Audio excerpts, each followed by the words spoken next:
င်္ဂလာပါ ကျွန်တော်အရေးကြီးသတင်းလေးတစ်ခုတော့ပြောပြရှိပါတယ်နော်ဒါကတော့ကျွန်တော် speak out လုပ်ဖို့ကိစ္စလေးဖြစ်ပါတယ်ကျွန်တော်အခုစကားဆာဟာရုရှားနိပညာရဲ့ satellite ကနေကြည့်တယ်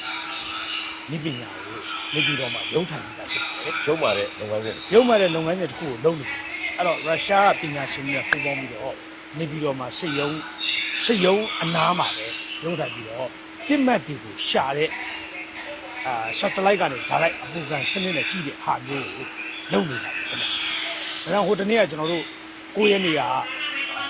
ကောလင်းဝင်းတို့မှာကျဲသွားတဲ့အားဆိုရင်လေလူစုလူဝေးလုပ်တဲ့နေရာတွေ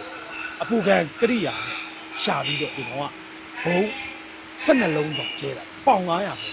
12လုံးတော့ကျဲတာအဲ့ဒါလူစုလူဝေးတအားရှိတဲ့နေရာတွေဆိုသူကအခုလက်ရှိမှာအဲ့ဒီနည်းပညာကိုသုံးနေတာပဲညာ အဲ့တော့ကျွန်တော်တို့ပြောချင်တာကတော့လူစုလူဝေးတွေမလုပ်ရဘဲနဲ့မလုပ်ဖို့ရည်ကြည့်ပါဘူး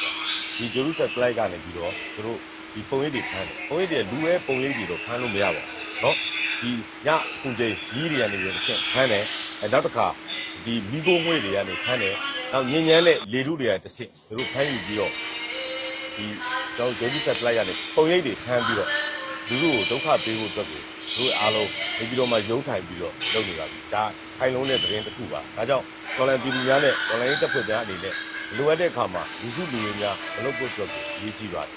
ကျွန်တော်တို့ဒါလေးကို speak out လုပ်ခြင်းအဖြစ်ပြောကြားပေးခြင်းဖြစ်ပါတယ်အရန်အရေးကြီးတဲ့အရာမို့လို့ပါဗျာ သူဘီယူဆိုင်ကြပါလို့ဒီနေရာနေတော်လန်ပြည်သူများတော်လန်ရေးတပ်ဖွဲ့များကိုပြောကြပါတယ်ရေးတော့ဘုံ အောင်နေပါဗျာ